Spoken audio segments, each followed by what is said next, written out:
A maioria dos investidores perde dinheiro pelo mesmo motivo, e não é falta de conhecimento técnico. O que eu queria que tivessem me contado quando comecei a investir é o seguinte: a habilidade mais importante de um investidor não tem nada a ver com análise técnica, análise fundamentalista ou diversificação de carteira. Tem a ver com entender como o seu próprio cérebro sabota suas decisões financeiras. E é exatamente isso que eu vou te mostrar nesse vídeo. Nos próximos minutos você vai conhecer 6 viés comportamentais mais importantes que existem na ciência do comportamento financeiro, com origem acadêmica, com explicação técnica e com exemplo do dia a dia, para você se reconhecer em cada um. Esse é o primeiro vídeo de uma série de 3. Se você quer mitigar os seus vieses, fica até o final porque esse conteúdo muda a forma como você decide. Já se inscreve no canal agora porque os próximos 2 vídeos vão complementar a série. Vamos ao primeiro viés. Se você entender ele, vai entender por que os investidores iniciantes tomam as piores decisões com o máximo de convicção. O efeito Dunning-Kruger foi descrito em 1999 por 2 psicólogos americanos, David Dunning e Justin Kruger, da Universidade de Cornell. O estudo deles demonstrou o seguinte: pessoas com baixa competência em uma área tendem a superestimar dramaticamente a própria competência. E o contrário também é verdade. Pessoas com alta competência tendem a subestimar. E o motivo é lógico. Para reconhecer que você não sabe algo, você precisa ter conhecimento suficiente para perceber que esse algo existe. Quem não tem conhecimento não tem como perceber o que está faltando. Resultado: confiança inflada justamente onde o conhecimento é raso. Agora vamos a um exemplo prático. Pensa num motorista que tem 3 meses de carteira e dirige como se fosse um piloto de Fórmula 1.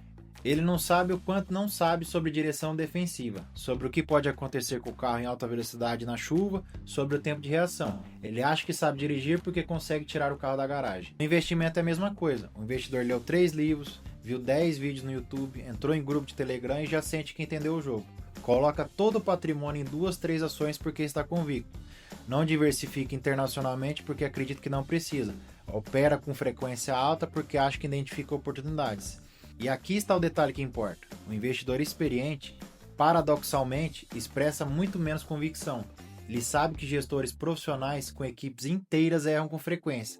Sabe que o mercado tem variáveis demais para que qualquer análise possa capturar um ganho. Justamente por saber isso, é mais cauteloso, mais diversificado, mais humilde nas posições. O sinal prático que você está sob o efeito Dunning-Kruger é o seguinte: se você consegue explicar a sua tese de investimento sem nenhuma dúvida, sem nenhum eu posso estar errado, sem nenhuma hipótese alternativa, provavelmente o problema não é a clareza de sua análise, é o tamanho do que você ainda não sabe. Agora vamos ao segundo viés e um dos mais importantes. Ele é parente direto do Dunning-Kruger, mas afeta inclusive investidores com anos de experiência.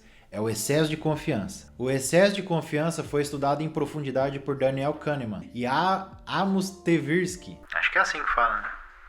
Os 2 psicólogos israelenses que fundaram o campo das finanças comportamentais. Kahneman ganhou o Prêmio Nobel de Economia em 2002, justamente por esse trabalho, para você ter ideia da força acadêmica do tema. A descoberta central é a seguinte: quando se pede a pessoas que deem um intervalo de confiança de 90% para uma estimativa, ou seja, um intervalo dentro do qual elas têm 90% de clareza, elas erram em mais de 30% dos casos. As pessoas são sistematicamente mais confiantes do que a precisão real justifica. Vamos a um exemplo do dia a dia agora.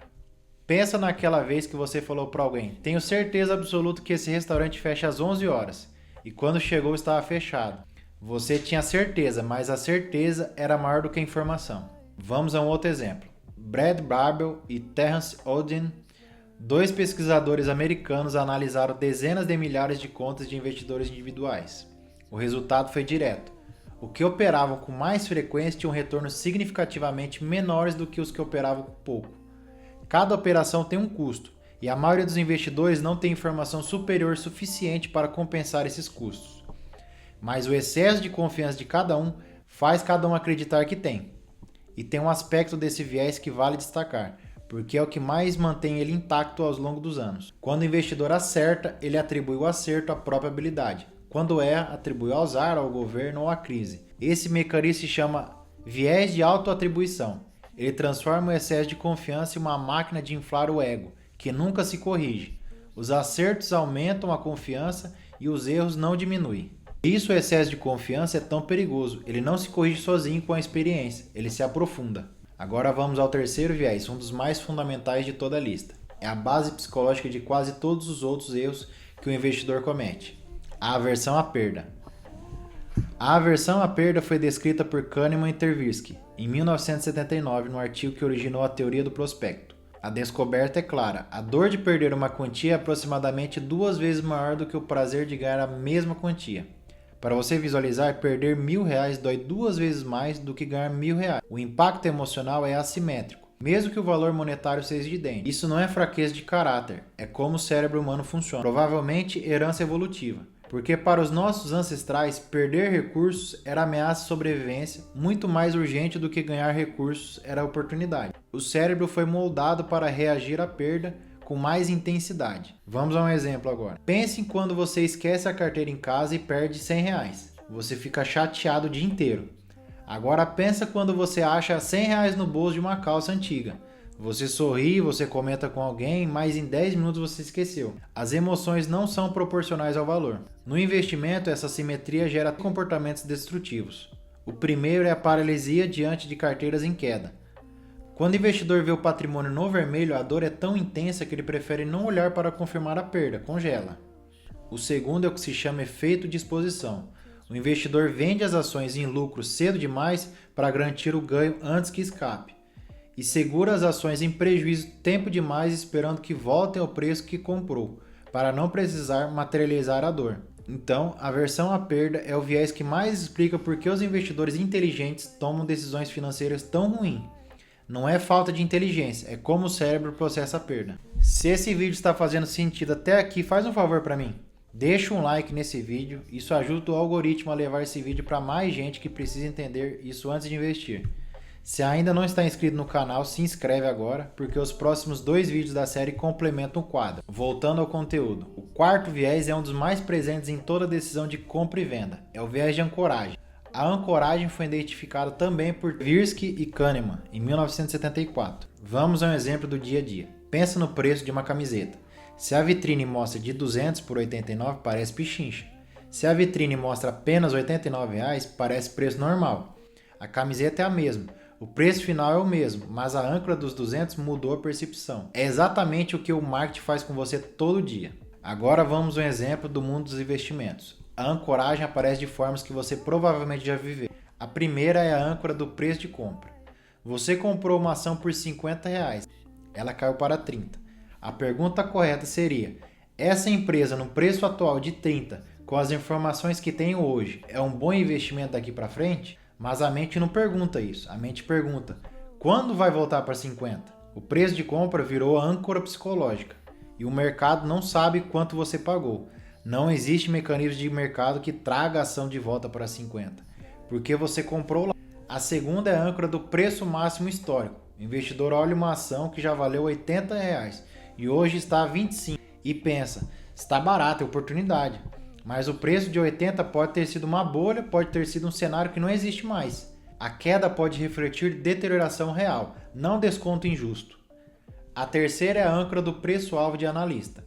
Quando um relatório publica preço-alvo de R$60, esse número se instala como referência. E a partir dali, qualquer preço abaixo de 60 parece oportunidade, mesmo que a tese tenha mudado. A ancoragem é especialmente perigosa porque opera de forma inconsciente.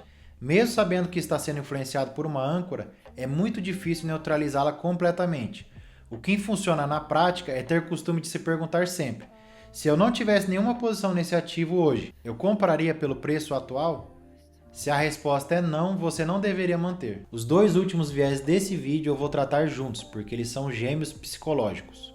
Um é a dor individual, o outro é o comportamento coletivo gerado por essa dor. Estou falando do FOMO e do comportamento de manada. FOMO é a sigla em inglês para Fear of Missing Out.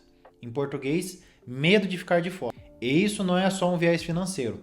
É uma resposta psicológica documentada que ativa as mesmas reações do cérebro associada à dor física e à exclusão social. Quando você sente FOMO, você está sentindo dor real, não metafórica. Agora um exemplo no mundo dos investimentos. O FOMO funciona da mesma forma, mas amplificado pelas redes sociais. Você é exposto constantemente a prints de pessoas que ganharam muito dinheiro com tal ativo. Uma ação que triplicou, uma cripto que subiu 10 vezes, um IPO que dobrou no primeiro dia. E essa exposição é completamente assimétrica. Quem ganhou posta o print, quem perdeu não posta nada. As redes sociais são um filtro que amplifica vencedores e silencia os perdedores. O resultado é uma percepção totalmente distorcida da realidade. Você começa a sentir que existe uma festa acontecendo da qual está ficando de fora, que todo mundo está ficando rico menos você. É essa dor de exclusão que te empurra para a ação.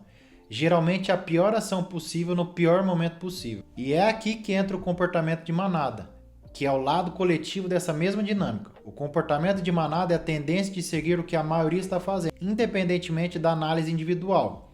Em contextos de incerteza, o cérebro interpreta a multidão como informação. Se tantas pessoas estão fazendo algo, deve haver uma razão. É exatamente esse mecanismo que está por trás de todas as bolhas da história. Da bolha das tulipas na Holanda do século XVII, da bolha da internet em 1999, da bolha imobiliária americana em 2008. Em todos esses casos, pessoas inteligentes e informadas participavam, não porque acreditavam nos fundamentos, mas porque a manada estava naquela direção e ficar de fora parecia mais arriscado do que ir junto. Deixa eu fechar com uma reflexão. Esses 6 vieses que vimos hoje não operam isolados. Eles se combinam, se amplificam, se retroalimentam. Você pode estar sob efeito Dunning-Kruger, achando que entende o mercado, com excesso de confiança, decidindo operar em peso, sob aversão à perda, evitando cortar o que precisa ser cortado, ancorado no que o preço pagou, sentindo fomo de uma alta recente e indo na manada com todo mundo. Tudo isso ao mesmo tempo, sem perceber. Conhecer os viés não elimina o problema. O cérebro humano continua funcionando da mesma forma. Mas o investidor que conhece tem uma vantagem enorme. Consegue identificar quando está sendo movido por um viés e estruturar um processo de decisão que minimize esse impacto. No próximo vídeo da série vocês vão ver mais 6 vieses. Espero que esse vídeo tenha te ajudado a mitigar alguns vieses e ajudar na tomada final de decisão. Se inscreva no canal, ative o sininho para não perder o próximo vídeo e compartilhe esse vídeo com alguém que precisa ver isso antes de investir. Nos vemos até o próximo.